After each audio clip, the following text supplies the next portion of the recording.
임산부를 위한 카페인 섭취 가이드. 커피와 카페인 음료에 대한 모든 것. 커피에는 임산부와 태아에 영향을 줄 수 있는 카페인이 함유되어 있습니다. 임신 중 과다한 카페인 섭취는 자연유산, 저체중아 출생 및 조산 위험의 증가와 관련됩니다. 임신 중 카페인 섭취량을 하루에 약 200mg으로 제한하는 것이 권장사항입니다. 카페인이 임산부에게 미치는 영향입니다. 과도한 카페인 섭취로 아기의 체중이 작아지고 조산 및 유산의 위험이 높아질 수 있으며 그 기전은 다음과 같습니다. 첫째, 카페인은 태반을 통해 아기에게 전달됩니다. 태아는 성인과 달리 카페인을 빠르게 대사할 수 없습니다. 따라서 태아의 체내에 카페인이 축적되어 여러 문제를 일으킬 수 있습니다. 둘째, 카페인은 혈류를 통해 뇌를 포함한 여러 조직으로 분포됩니다. 카페인은 뇌의 혈액-뇌 장벽을 쉽게 통과하여 중추신경계에 직접적인 영향을 미칩니다. 카페인은 중추신경계 자극제로 작용하여 임산부의 심박수와 혈압을 증가시킵니다. 이는 태아에게 충분한 산소와 영양분을 공급하는 데 영향을 미칠 수 있으며 결과적으로 태아의 성장에 부정적인 영향을 미칠 수 있습니다. 셋째, 카페인은 자궁혈관을 수축시키고 태반 혈류를 감소시킬 수 있습니다. 이러한 혈류 감소는 태아에게 필요한 산소와 영양소의 공급을 줄여 저체중아 출생 및 발달 문제를 초래할 수 있습니다. 넷째, 임신 중에는 카페인을 분해하는 데 시간이 더 오래 걸리기 때문에 적은 양의 카페인도 태아에게 더 오래 영향을 미칠 수 있습니다. 비임산부의 경우 카페인의 반감기는 약 3에서 5시간 정도입니다. 그러나 임산부의 경우 특히 임신 후기로 갈수록 카페인의 대사 시간이 크게 증가합니다. 임신 초기에는 카페인의 반감기가 약간 늘어나지만 임신 후반부에는 이 시간이 2배 이상 길어질 수 있습니다. 즉, 임신 후반부에는 카페인의 반감기가 약 8에서 10시간 또는 그 이상까지도 증가할 수 있습니다. 이런 이유로 임산부는 카페인을 체내에서 더 오래 유지하게 되므로 카페인 섭취를 제한하는 것이 권장됩니다. 임신 중에는 다음과 같은 이유로 카페인의 대사가 느려집니다. 1. 에스트로겐과 프로게스테론. 임신 중에 에스트로겐과 프로게스테론 수치가 높아지면 간에서 카페인을 분해하는 효소의 활동이 억제될 수 있습니다. 이로 인해 카페인이 체내에 더 오래 머물게 됩니다. 2. 간의 혈류 변화. 임신 중에는 간으로 가는 혈류량이 줄어들 수 있습니다. 이는 간이 카페인과 같은 물질을 분해하는 데 더 오래 걸리게 합니다. 3. 신장 기능 변화. 임신 중에는 신장 기능이 변화하여 카페인 배출이 느려질 수 있습니다. 이는 카페인이 체내에 더 오래 남아있을 수 있는 이유 중 하나입니다. 이러한 요인들 때문에 임산부의 몸에서는 카페인이 평소보다 더 오랜 시간 동안 존재하게 되며 따라서 임산부는 카페인 섭취를 줄이는 것이 좋습니다.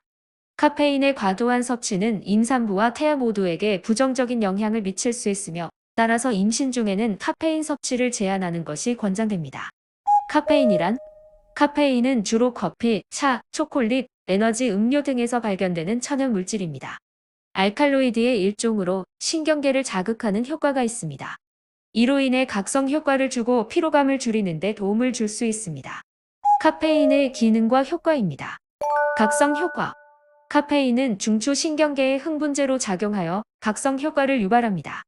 이러한 기능과 효과는 카페인이 아데노신 A1 수용체를 차단하여 나타납니다. 아데노신은 신경전달 물질로 중추신경계에서 아데노신 수용체에 결합하여 신경활동을 억제하는 역할을 합니다. 아데노신은 신경계에서 다양한 생리적 역할을 수행하며 특히 휴식과 수면을 촉진하는 역할을 합니다. 카페인은 아데노신 수용체의 기량제입니다. 즉, 카페인은 아데노신 수용체에 결합하여 아데노신의 효과를 차단합니다. 이로 인해 각성 상태가 유지되고 피로감이 줄어듭니다. 기분 개선 효과. 카페인은 졸음을 방지하고 도파민의 분비를 촉진하여 기분을 개선하는 효과가 있습니다. 도파민은 뇌의 보상 시스템과 관련되어 기분을 좋게 하고 각성을 유지하는 역할을 합니다. 카페인은 아데노신 A2A 수용체와 결합하여 아데노신의 기능을 억제합니다. 즉, 카페인이 아데노신 수용체를 차단함으로써 도파민 시스템의 활동이 증가하게 됩니다. 따라서 카페인의 섭취는 기분 개선과 집중력 향상, 피로 감소 등의 효과를 가져올 수 있습니다. 신체적 피로 감소 효과. 카페인은 일시적으로 신체의 대사율을 증가시키고 운동 능력을 향상시키는 효과도 있습니다. 이는 카페인에 의해 아데노신의 피로 유발 효과가 차단되어 신체적 피로가 감소하게 됩니다. 이러한 이유로 카페인이 함유된 음료나 음식이 피로 감소 효과가 있습니다. 카페인의 부작용입니다. 카페인은 섭취 후 빠르게 혈류에 흡수되어 뇌로 전달되며 중추신경계를 자극하여 심박수와 혈압을 증가시키고 집중력과 에너지를 높이는 역할을 합니다. 그러나 과도한 카페인 섭취는 불면증, 두통, 현기증, 심장 두근거림, 소화 장애 등의 부작용을 초래할 수 있습니다. 임산부의 카페인의 하루 권장 섭취량입니다. 카페인의 하루 권장 섭취량은 성인 기준으로 400mg 이하이지만 임산부는 하루 200mg 이하의 카페인 섭취가 권장됩니다. 임산부의 경우 카페인이 태반을 통해 태아에게 전달될 수 있기 때문에 태아의 성장과 발달에 영향을 미칠 수 있기 때문입니다. 카페인 200mg이 얼마나 되는지 알아보겠습니다. 드립커피 8온스 237ml에 약 95mg, 에스프레소 1온스 30ml에 약 63mg, 차 8온스 237ml에 약 47mg, 콜라 12온스 355ml에 약 33mg, 다크 초콜릿 1온스 약 30g에 약 24mg의 카페인이 포함되어 있습니다. 따라서 임산부는 하루에 드립커피 한 잔과 에스프레소 한 잔 정도의 카페인을 섭취하는 것이 안전한 범위라고 할 수 있습니다. 물론 다른 카페인 함유 식품을 섭취할 때는 이를 함께 고려해야 합니다. 성인 기준 400mg 이하의 권장은 8온스, 즉 237ml 커피 4잔, 콜라 10캔, 혹은 에너지 드링크 2병에 해당하는 양입니다. 가임기 여성의 카페인 섭취입니다. 임신을 계획하고 있는 가임기 여성도 카페인 섭취를 줄이는 것이 좋습니다. 이는 임신 초기부터 태아에게 영향을 미치는 잠재적인 위험을 줄이기 위함입니다. 임신 초기에는 태아의 주요기관이 형성되기 시작하는 중요한 시기이므로 카페인 섭취를 미리 조절하는 것이 바람직합니다.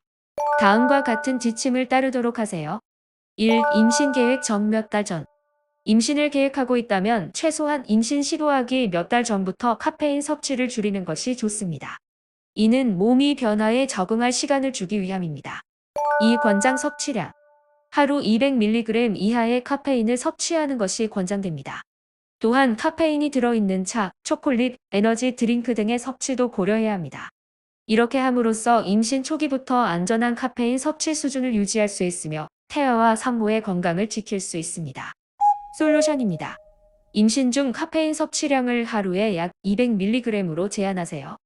따라서 임산부는 하루에 드립 커피 한 잔과 에스프레소 한 잔 정도의 카페인을 섭취하는 것이 안전한 범위입니다. 물론 다른 카페인 함유 식품을 섭취할 때는 이를 함께 고려해야 합니다. 대체 음료를 선택하세요. 디카페인 커피, 허브차 등 카페인이 적거나 없는 음료로 대체하는 것이 좋습니다. 카페인 함유 식품을 확인하세요. 식품 라벨을 확인하여 카페인 함유 여부와 양을 파악합니다. 요약입니다. 커피에는 임산부와 태아에 영향을 줄 수 있는 카페인이 함유되어 있습니다. 임신 중 과다한 카페인 섭취는 자연유산, 저체중아 출생 및 조산 위험의 증가와 관련됩니다. 임신 중 카페인 섭취량을 하루에 약 200mg으로 제한하는 것이 권장사항입니다. 임신 중에는 건강한 식습관을 유지하는 것이 매우 중요합니다. 커피는 많은 사람들에게 필수적인 음료이지만 임신 중인 여성들이 커피를 마실 때 고려해야 할 사항에 대해 알아보았습니다. 감사합니다. 임신영이었습니다.